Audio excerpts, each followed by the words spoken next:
Sugar mill Kailaras को बचाने की मांग को लेकर आमरण अनशन आंदोलन प्रारंभ। आंदोलन में समर्थन व्यक्त करने राज्यसभा सांसद अशोक सिंह, माकपा राज्य सचिव जसविंदर सिंह, किसान नेता मुरैना विधायक दिनेश सिंह, अम्बाह विधायक देवेंद्र सखवार पहुंचे। पूर्व विधायक सबलगढ़ बैजनाथ कुशवाहा ने भी विधायक पंकज उपाध्याय के साथ किया आंदोलन का शंखनाद। पूर्व विधायक महेश मिश्रा और कैलारस नगर परिषद के पूर्व अध्यक्ष अशोक तिवारी भी डटे मैदान में।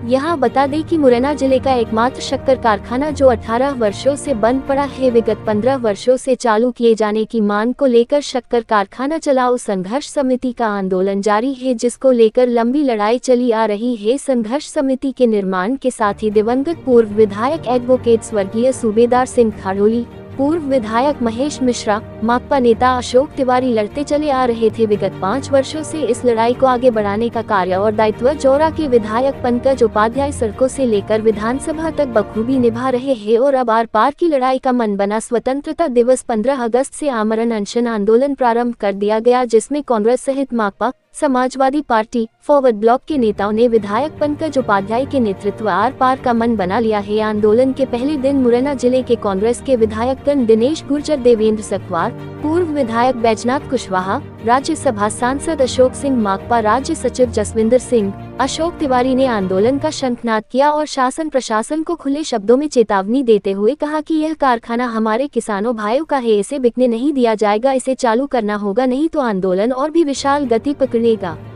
कैलारस से विशेष संवाददाता राजू सिकरवार के साथ नरेंद्र सिकरवार की विशेष रिपोर्ट। कहते हैं कि कारखाना चलेगा, वोट लेने होते हैं तो शिवराज सिंह चौहान आते हैं, वो कहते हैं कि कारखाना चलेगा और उसके बाद अगर कारखाने को ताले लगा दिए जाते हैं तो ये समझने की बात है कि कारखाने को चालू नहीं करना चाहते। इनकी गिद्ध दृष्टि इस कारखाने पर है, इस कारखाने की संपत्तियों पर है। जिस तरीके से आप जानते हैं कि मुरैना जिले के अंदर जितनी भी रोडवेज की जमीन थी वो आज कहाँ गई, यहाँ पर सरकारी जमीन जितनी थी वो कहाँ गई। और ऐसे ही ये जो अरबों रुपए की संपत्ति है वो संपत्ति को ये हड़पना चाहते हैं और उसके खिलाफ है आपकी लड़ाई। रामायण लिखा गया था, उस रामायण के जो राम का पात्र था अरुण गोविल, उसने भी कहा कि भारत के संविधान को बदलने में, यही मधु ने कहा, ये कई नेताओं ने कहा और ये बात जब स्पष्ट हो गई जब 2024 के लोकसभा से पहले भारतीय जनता पार्टी के नेताओं ने पूरे देश के अंदर मंचों पे जा करके भाड़ की तरह मुंह फाड़ करके पुनः शिवपुरी के लोगों को हमेशा परिवार का माना। कभी भी उनके घर निवास पे गए तो बड़े प्यार और स्नेह के साथ हमेशा हम लोगों को आशीर्वाद सहयोग मिलता रहा। आज हमारा सौभाग्य है कि हमें ग्वालियर चंबल संभाग से पहली बार सहज सरल सेवक के रूप में हमारे बड़े भाई अशोक सिंह जी को राज्यसभा का सांसद बनाया। आज परिवार में हमारे वो इस संकट की घड़ी में दिल्ली से सीधे गाड़ी से सब काम छोड़कर सीधे कैलारस के परिवार से मिलने के लिए, किसानों के बीच में उनकी पीड़ा को समझकर उनकी लड़ाई लड़ने के लिए यहाँ पधारे। मैं चाहता हूँ जोरदार तालियों से उनका स्वागत किया जाए।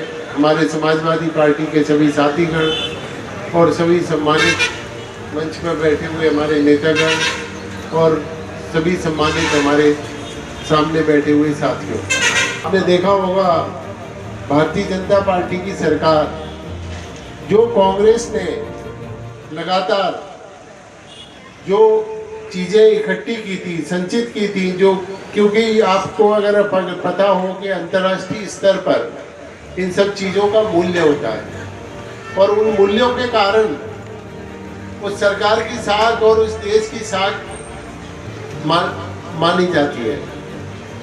भारतीय जनता पार्टी ने लगातार, आपने देखा होगा, उद्योगपतियों को हवाई अड्डे बेच दिए। ग्वालियर का आपने देखा होगा वो रेलवे स्टेशन वो बेच दिया और भी कई रेलवे स्टेशन बेच दिए, ये तो आपके सामने है। सड़कें बेच दी और बहुत सारे बंदरगाह बेच दिए और बहुत सारी चीजें बेच दी। अब मध्य प्रदेश की सरकार ने भी